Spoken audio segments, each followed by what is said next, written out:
Again, when you think about Chapter 1 characters, the Chapter 1 bad guy always has the very scummy kind of like either set up to be forgettable because, the author doesn't really care about him, or it's like, man, I really want to set this guy up. Just so, like, when you see the main character do their thing for the first time, you get to see these guys just get completely clocked down and defeated, and you're like, sweet, like, cool, I like that. You got a good feeling at the start. Revchi is one of those guys.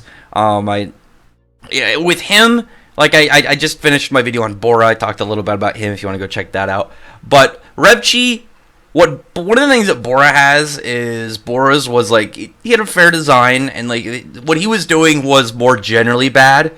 Revchi's design is still pretty fair. I think he has a better magic as a Chapter 1 villain, but at the same time he also has the very similar kind of like check mark into his bad guy spot, as what you know him for is actually really bad. Because with Bora, he was like trying to capture girls to sell into slavery, and with Revchi, it's like he was stealing grimoires. I mean, in the idea of just hearing it, it's like, yeah, those are both bad, but one of them sounds way worse than the other. You got to know though, in one of the interviews, Tabata talked about it. He essentially explained kind of like how grimoires are attached to people. When you get your grimoire, it's made of mana that it's pretty much like linked to you, and you can destroy it, but it will just kind of reform because it doesn't have a real physical form until the person dies, or some really kind of weird circumstance happens where they can get their book taken. Then any other time, like the book will just kind of like reforge. That's one of the things that we know in the manga. If a character is in a state of like, they're dying, like, are they about to die, or are they just really fucked up? If you can see their grimoire, then their grimoire's intact. Okay, we still got some good signs. That was the thing with people knew. It was like there was the obvious thing that he wasn't going to die, but it was people saw the grimoire and it's like, okay, cool. We know that he should be fine because of the fact that his grimoire is still there. So it makes sense in that way. So when it comes to Revchi, he didn't like I said, his idea and what he was doing wasn't as horrific as like the idea of selling people into slavery. But when you think about what it is in Black Clover, because Tabata explains like how grimoires work and why stealing a grimoire is like taboo, is because it's part of a person. You're stealing an aspect about their life of what makes them who they are, and it's actually a war crime. So in the idea of like just hearing about it without context as to why, it doesn't sound like a very big deal.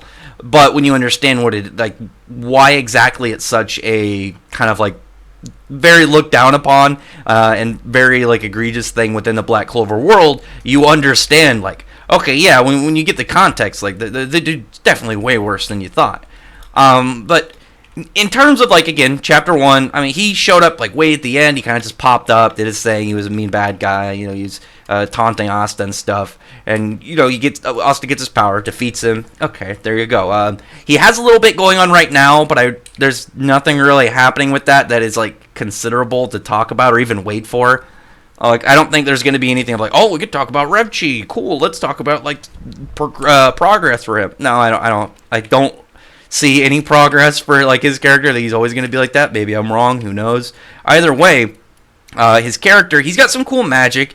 I think his designers are alright, but I do like his chain magic. I always thought that was pretty cool. And re-looking back when I was doing it, like I was looking at his magic and I was looking at Bora's magic. I was like, oh yeah, Bora has he's got like flight with his. That's an automatically pretty good ability. And then I was like looking at Revchi, and I completely forgot that when he has his chains locked on somebody, he can actually like see aspects of like their mana and stuff. So that's actually really useful if you can lock somebody and then kind of measure their capabilities.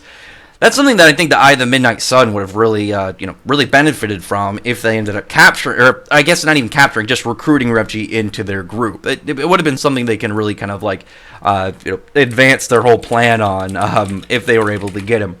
So, and he's got a pretty fair backstory. He used to be a magic knight, and at some point kind of dropped out, became a criminal, and was going after Yuno to get the Four-Leaf Clover Grimoire in the first chapter. So, the dude, like I said, he's got the extra perk of not being a completely forgettable bad guy. I mean, Chapter 1 villains generally have like a good spot where you only remember them because it was like, oh yeah, in Chapter 1, that was, the first chapter of the series I read. Maybe feel like what I wanted to, maybe kind of see what I was going to enjoy about this and kind of get the basics of what the series is going to be.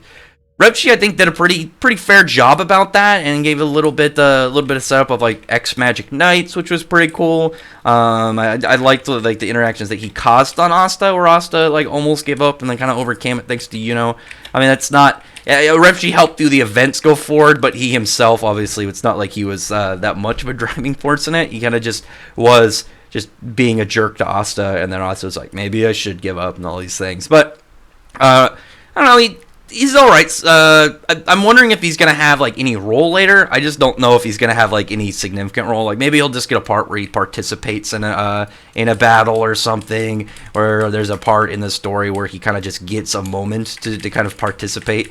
I could see that happening. I don't know anything outside of that if he's ever really gonna get, but we'll see. Anyway, other than that though, I don't have a ton to say about him. Like I said, the only real things you have about like characters like this who only really have like one spot is like the basic stuff. Oh, design. I think his design was alright. Nothing good, nothing bad. His abilities. I do like Revchi's magic. I think his magic is pretty solid, and like just aspects about like what they did in the time that they are in the series. So pretty good there. I enjoyed him, and I would mostly like if he does anything like continual and a continuation point of the manga. It'll pretty much be like, man, I want to see him use like a new spell. I want to see him use a cool new chain attack. But other than that though, comment below, tell me your thoughts are about this guy, and what do you agree with or disagree about my assessment of him. And I really appreciate a thumbs up video, turn the like button, subscribe button, and check out my other videos. But other than that, I appreciate everybody who's already subscribed, and I thank y'all for listening. Bye.